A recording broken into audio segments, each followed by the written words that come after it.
Since the spring of 2004, an invasive technology known as frequency fence has been implemented onto global society. The frequency fence is a bioneurological electromagnetic induced form of mind control. A literal mental prison has been built around you without you even knowing. The frequency transmitted creates the blockage of human intuition, your gut instinct, and your ability to communicate with your higher self, God, systematically cutting you off from the God source. What's really important now is understanding as much of this picture entirely. This way you can begin to protect yourself from these deceptions. You see, there is a way you can accelerate a natural process within your present genetic code so that the bioneurological manipulations will not affect you. Now, this will take a certain level of interpersonal development and acceleration on your part, but there are several steps you can take to accelerate the growth of your DNA strands. If you've not yet already done so, work towards strengthening your personal relationship with God or your higher power. Refuse to accept victim consciousness or ideologies which promote a sense of personal disempowerment. Realize that thoughts are things, literally, and negative thoughts help to generate negative existing realities. You see, the elite wish to block our connection to God because this is where we draw our greatest power from. Take the necessary steps to ensure that your spiritual sovereignty is not stolen away from you. It's Twin C niggas. I ain't no damn rent-a-cop or some loser wearing a 5th grade art smock. It's Mr. Sacco assisting you in this hell in a cell where we all presently dwell. Niggas, I'm heaven sent and hell bent, untouchable, unknown and unseen. I think that that my relationship with God is a very personal relationship. And I turn to the good Lord for strength. And I turn to the good Lord for guidance. I turn to the good Lord for forgiveness. But the God I know is not one the God I know is one that promotes peace and freedom. And but I get great sustenance from my personal relationship. That doesn't make me think I'm a better person than you are, by the way. Because one of the great admonitions in the good book is, don't try to take a speck out of your eye if I got a log in my own.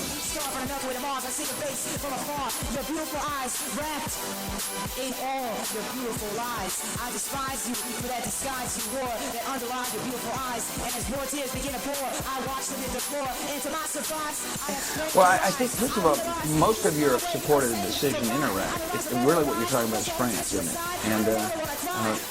And they didn't agree with my decision. They did vote for the UN Security Council resolution that said, disclose, disarm, replace serious consequences. And we just had a difference of opinion about when you say they didn't agree with my decision. They did vote for the UN Security Council resolution that said, disclose, disarm, or face serious consequences. Let me say one other thing about America. We just had a difference of opinion about when you say that not only are we working hard to promote security and peace, we're also working to eradicate famine and disease.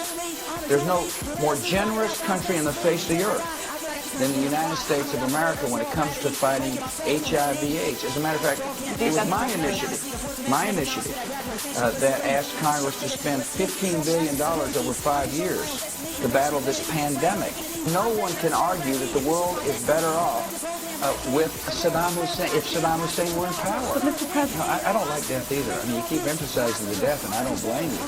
But all that goes to show us the nature of the enemy. These people are willing to kill innocent people. They're willing to slaughter innocent people to stop the advance of freedom. And so the free world has to make a choice. Do we cower in the face of terror, or do we lead in the face of terror? And I'm going to lead in the face of terror. We will not let these terrorists dash the hopes and ambitions of the people of Iraq. There's some kind of attitude that says, oh gosh, the terrorist attack, let's let the Iraqis suffer more. We're not going to let them suffer more. We're going to work with them that a democracy can emerge in the Palestinian state. I'm the first American president to have called for the establishment of a Palestinian state. The first one to do so. Because I believe it is in the Palestinian people's interest. I believe it's in Israel's interest. And yes, we're working, but we can do more than one thing at a time.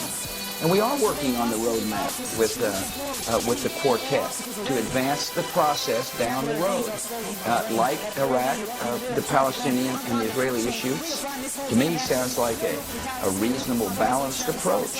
And it's going to require good security measures. And a bit more even. Country on the face of the earth.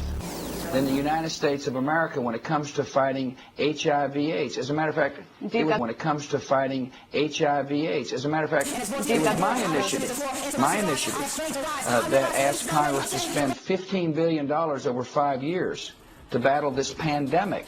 My initiative that asked Congress to spend $15 billion over 5 years to battle this pandemic. Why is it that others don't understand what you're about? I don't know. History will judge what I'm about. But I'm the kind of person, I don't really try to chase popular polls, or popularity polls. My job is to do my job and make the decisions that I think are important for our country and for the world. And I argue strongly that the world is better off because of the decisions I have made, along with others. America's not in this alone. One of our greatest allies of all in the world is your neighbor, Great Britain. Tony Blair's been a strong advocate for not only battling terrorists, but promoting freedom, for which I'm grateful. And we're following through on it. And no other country in the world feeds more of the hungry than the United States. And so we're a compassionate nation. Mr. President, I know your time is tight. Can I move you on to Europe? Are you satisfied that you are getting enough help in Iraq from European countries? You have come together, you are more friendly now, but they're not really stepping up to the plate with help, are they? Well, I think, first of all, most of Europe supported the decision in Iraq. Really what you're talking about is France, isn't it? And they didn't agree with my decision. They did vote for the UN Security Council resolution that said, disclose, disarm, or face serious consequences. We just had a difference of opinion about when you say something, do you mean it?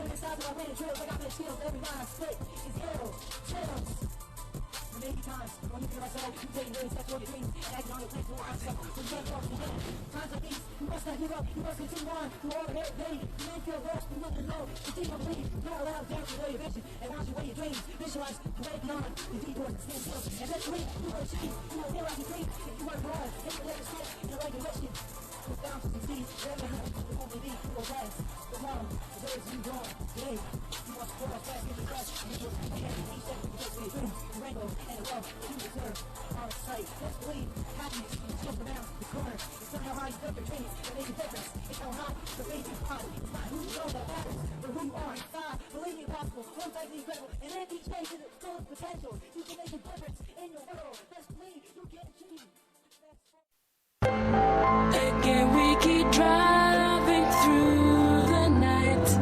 I hope we are headed for the light. Only your dreams to lead the way out here. Again, we keep driving through the night. I hope we are headed for the light.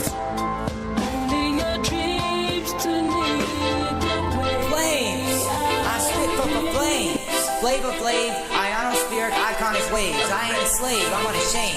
Jesus Christ, save!